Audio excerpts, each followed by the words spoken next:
17 বছরের নির্বাসিত জীবনের অবসান ঘটিয়ে 25 ডিসেম্বর দেশে ফিরছেন বিএনপির ভারপ্রাপ্ত চেয়ারম্যান তারেক রহমান। তার প্রত্যাবর্তনকে ঘিরে ব্যাপক প্রস্তুতি নিয়েছে বিএনপি। রাজধানীর 300 ফিটে প্রস্তুত করা হচ্ছে সংবর্ধনা মঞ্চ। দলের শীর্ষ নেতার এই ঐতিহাসিক প্রত্যাবর্তন কেন্দ্র করে বিএনপির সব পর্যায়ে বইছে আনন্দের জোয়ার।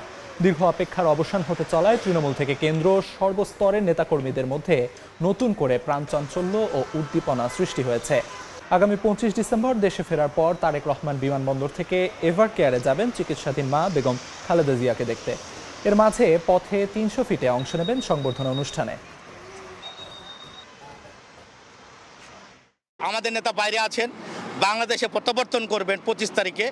এটা নিয়ে দলের মধ্যে এবং দেশের মানুষের মধ্যে উৎকণ্ঠা সবকিছু আছে। সারা বাংলাদেশের 18 কোটি মানুষ তারেক জিয়াকে সম্মাননা দেওয়ার জন্য আসবে। ডিসেম্বরের মাসে আইবটা আমার আত্মবিশ্বাস ছিল। এই মুহূর্তে রাজধানীর 300 ফিট এলাকায় আছেন সহকর্মী কামরুল হাসান। সরাসরি যাচ্ছি তার কাছে। দেড় যুগ পর বিএনপির ভারপ্রাপ্ত চেয়ারম্যান তারেক রহমান দেশে ফিরছেন এবং তার এই দেশে ফিরে আসাকে কেন্দ্র করে নেতাকর্মীদের মাঝে ব্যাপক উচ্ছ্বাস উদ্দীপনা আমরা দেখতে পেয়েছি। তার যে স্বদেশ প্রত্যাবর্তন, সেই স্বদেশ প্রত্যাবর্তনকে ঘিরে ইতিমধ্যেই বিএনপির পক্ষ থেকে সব ধরনের প্রস্তুতি নেওয়া হচ্ছে এবং সেই প্রস্তুতি চলমানও। আমরা যদি একটু দেখাই, রাজধানীর 300 ফিটে তার যে সংবর্ধনা, সেই সংবর্ধনার জন্য এখানে একটি মঞ্চ তৈরি করা হয়েছে এবং এই মঞ্চেই বিএনপির ভারপ্রাপ্ত চেয়ারম্যান তারেক রহমানকে সংবর্ধনা দেওয়া হবে।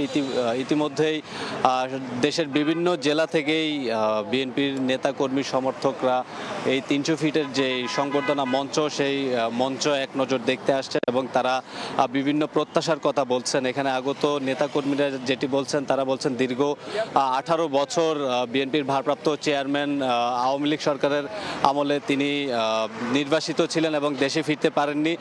তার যেই স্বদেশ প্রত্যাবর্তন অর্থাৎ 25 ডিসেম্বর তিনি দেশে ফিরছেন এবং সেই দিনটি একটি ঐতিহাসিক দিন হবে বলেও মন্তব্য করছেন তাদের দলের নেতাকর্মী সমর্থকরা। ইতিমধ্যেই তারেক রহমানের যে স্বদেশ প্রত্যাবর্তন, সেই স্বদেশ প্রত্যাবর্তনকে নির্বিঘ্ন এবং নিরাপদ করতে বিএনপির পক্ষ থেকে একটি কমিটি গঠন করা হয়েছে। যেই কমিটিটি এখানে যে সংবর্ধনার যে কার্যক্রম, সেই কার্যক্রম তদারকি করছে এবং এই সংবর্ধনা কমিটিতে রয়েছেন বিএনপির স্থায়ী কমিটির সদস্য সালাউদ্দিন আহমেদ এবং সিনিয়র যুগ্ম মহাসচিব রুহুল কবির রিজভী। তার নেতৃত্বে একটি সংবর্ধনা কমিটি করা হচ্ছে এবং সেই কমিটির পক্ষ থেকে সব ধরনের প্রস্তুতি নিশ্চিত করা হচ্ছে। আমরা প্রায় সময় দেখতে পাচ্ছি যে বিএনপির শীর্ষ নেতারা যে মঞ্চ তৈরির যে কাজ, সেই কাজ তদারকি করছেন এবং পাশাপাশি আইন শৃঙ্খলা বাহিনীরও ব্যাপক নজরদারি আমরা দেখতে পেয়েছি। এখানে আসার পর যে সেনাবাহিনীর টহলও আমরা এই মঞ্চকে ঘিরে সেনাবাহিনীকেও টহল দিতে দেখেছি।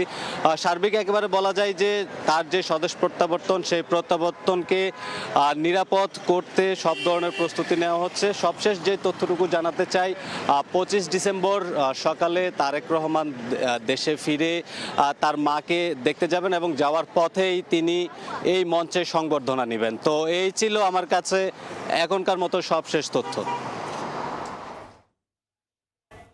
রাজধানীর 300 ফিট থেকে সবশেষ খবরাখবর জানাচ্ছিলেন সহকর্মী কামরুল হাসান।